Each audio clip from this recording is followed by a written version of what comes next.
All right, good morning, everyone. Today is Monday, February 13th, 15th, sorry. Monday, February 15th, 2021.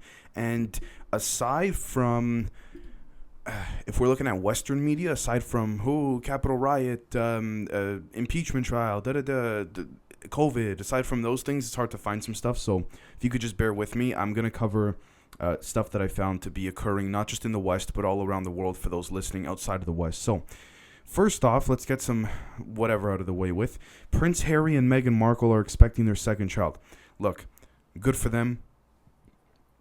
Why I got that announcement or that notification from Fox, CNN, Business Insider, it makes me want to turn off the notifications on my phone. Why I got a notification from all the sources for that, like, I get it. Each thing has to report their sources, but like, what a joke. I mean, they're having a kid. That's good. I'm not saying the kid is a joke. I'm just saying that the fact that aren't there better things to report on? But anyways, of course, it's about the clicks, and it's just keep pumping out the headlines and stuff. That's why I like to do this, because we can comment on this all we want and not get in shit for it, right? The next thing is that woke universities, like the whole woke movement and all that, are going to be fined for limiting free speech. Good. This whole thing about being woke and all that, it's bad when Obama says, and I'm not trying to shit on Obama, but it's bad when he says recently a few months ago, and Bill Maher and all those guys on the left are saying, you know what? You got to stop with this woke stuff. It's giving those on the left a bad name. On top of that, the whole thing with Obama said this as well. A lot of Democrats have said this. The whole thing of defunding the police mixed in with the woke movement is what's giving the people on the right and the far right adding fuel to the fire. That's what it's doing. And I couldn't agree more. If we're going to be totally neutral, and I'm not taking a political side here, but we're going to be neutral and consistent, what do we see here? We see controversy, and we see that because we got people on the right going, yeah, but what about the woke stuff? Then we got people on the left going, yeah, what about the white nationalist stuff? Everybody just needs to chill on both sides. That's it. Simple. That's my opinion. But anyways, let's move on. So the next thing is that Iran vowed to limit their nuclear inspections if its partners failed to act, they said. Pretty much saying they're trying to rush this whole thing of, okay, look, Trump got out of the Iran nuclear deal. It's kind of put Biden in an awkward position, depending who you ask. Some say getting out of that nuclear deal was fantastic. If you look at very conservative people in the Middle East, you look at people like Netanyahu, they hated the deal from the get-go, the Iran nuclear deal, because their whole thing was like, listen, you're trying to be diplomatic with these people, and it might work, but you don't think secretly in reality they're going to still make nukes. And I'm going to be honest with you. In that regard, I agree with Netanyahu in the sense that this is my opinion, guys. I just want to make this clear. I'm a very realistic person, and again, I tend to be conspiratorial more often than not, which some say is healthy, some say is not, but that's just the way I am. You think that even when Obama made this, Obama's whole thing was we can be peaceful and sort it out. In a real, in a textbook theory world, I honestly think that's fantastic. Who wouldn't want that? That's what both sides politically are striving for, right? Simply peace. Simple. With anybody, not just Iran, with anybody. But realistically, you think Iran, from what I understand, they froze a bunch of the Iranians' assets in America, which screwed their economy big time.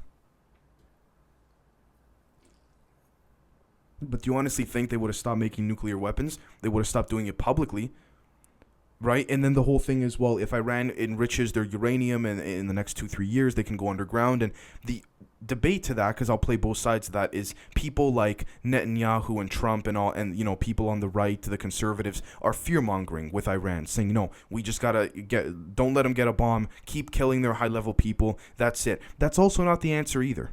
Okay, and I'm not trying to say that like I'm trying to tell you guys, I'm just giving my opinion, but I'm mixing in my opinion with a neutral stance, if you see what I'm trying to do here. So I think ultimately I'm a little bit more on the side of being a little more, in this case, conservative in the sense of the realistic side of it. I'm not an expert on Iran, nor am I an expert on Israel. I've been trying to become more of one on Israel lately and the Middle East overall, just for the morning episode so I get a better understanding of the world news. But I think ultimately, in all seriousness, Iran has a lot of hatred, in some ways rightfully so. Not the people of Iran, by the way, the government, the regime. rightfully so, and a lot of other things. They're doing things out of spite, without any right and without any reason. And I think realistically, you can sign the most perfect deal in the world. I just firmly believe Iran is still going to go underground and keep making nuclear weapons, just like every other country does, by the way. So, because again, I have a lot of Iranian friends who are great people, and they tell me all the time, they go, Dave, we agree. And I'm not saying that's, just because I have friends that are Iranian that agree with me that's, how every other Iranian thinks. No, but you see what I'm trying to get at, right?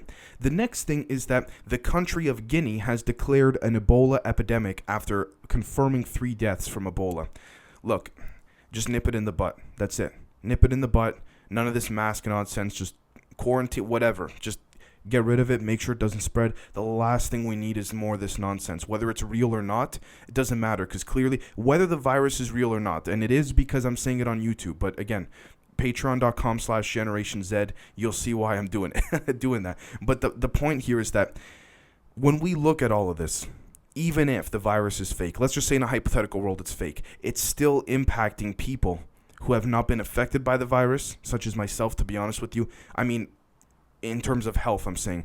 So people like me and people like you watching or listening, some say it's a real virus, but it's man-made, it's been manipulated or altered. Others say no, it's not. It's just an extremely heavier version of the flu. Others say it doesn't exist. I respect all of that. All I'm saying is the thing with Ebola, nip it in the butt. That's it, right? The last thing we need is another real or fake but narratively pushed by the mainstream media breakout of Ebola. Even though we understand Ebola, I think we know how to cure it. Hold on, don't take my word for that. But we understand it much better than COVID, that's for sure. The last thing we need is all this nonsense with all these different viruses and bullshit, right? So just nip it in the butt, Guinea, please. Just come on. The next thing is that the Myanmar protests resume as they're continuing as the internet was then restored for the entire country, but the military is still encircling and still kind of sitting around. I don't know exactly what's going on there. It's very confusing, and if you look at the New York Times, you look at BBC, you look at Al Jazeera, there's different perspectives, I guess, based on the journalists reporting on the ground there, if there's journalists on the ground there. So I don't want to comment too much. All I know is that there's a military coup, a lot of different things, a lot of very bad things happen. The internet went out for the whole country. Imagine that. Like, think about your internet and my internet. Sometimes it's just natural. It goes out for literally 2-3 minutes in our homes, and we're all like, holy shit. Imagine for the entire country. You know what I mean? All you'd have is, I think, cable news, probably run by the state media in Myanmar, if I'm not mistaken. I don't want to, push something that's not true. And then we'd have radio.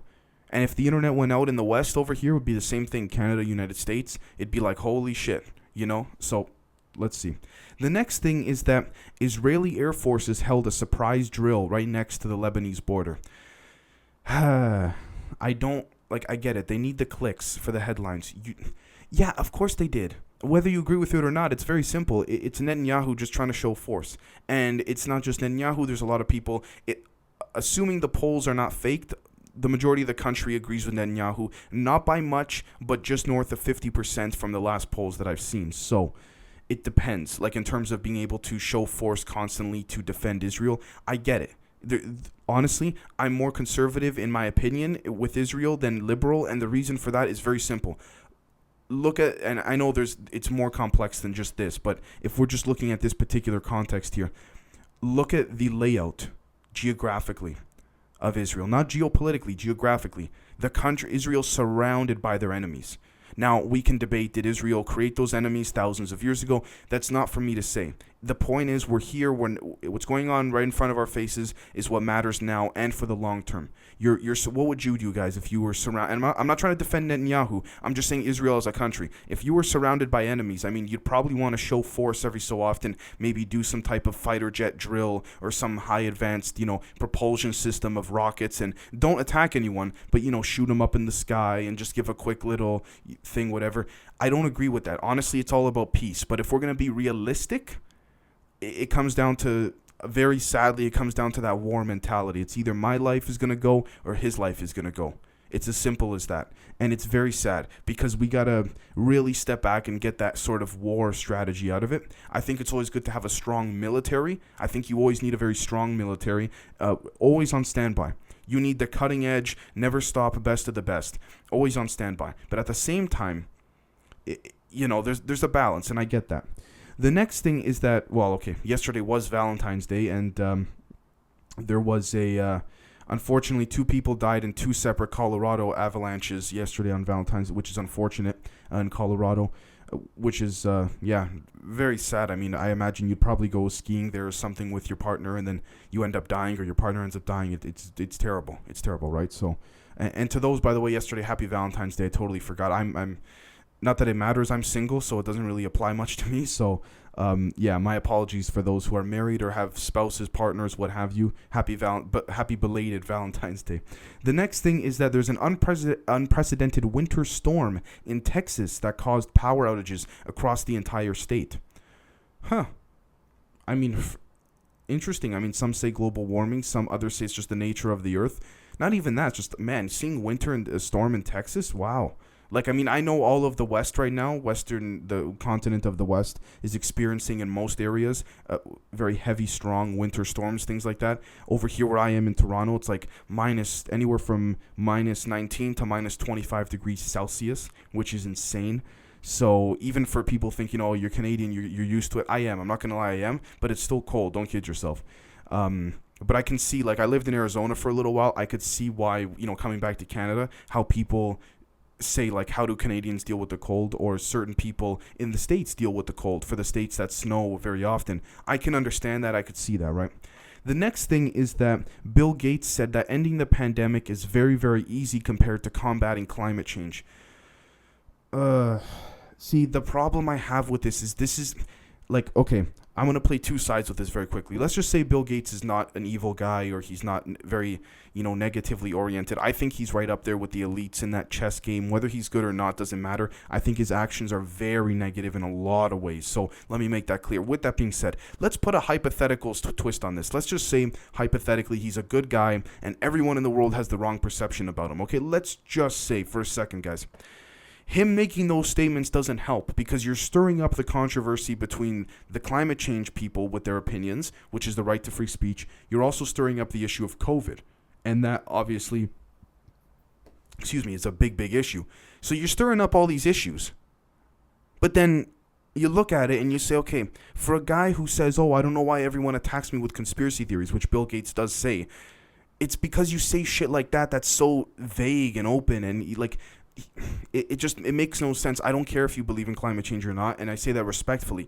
Ultimately, what it comes down to is, I mean, don't worry, don't get me wrong, I do love the environment, I have to say, but at the same time, humans gotta live, and I get that. So I see both sides. With that being said, though, when he says stuff like, getting rid of the virus is a lot easier than combating climate change, it makes you think, is he hinting at something? And that people have the right to think that. People will call that, fringe conspiracy theorists. But no, does he have the right to hint? Is he hinting at something?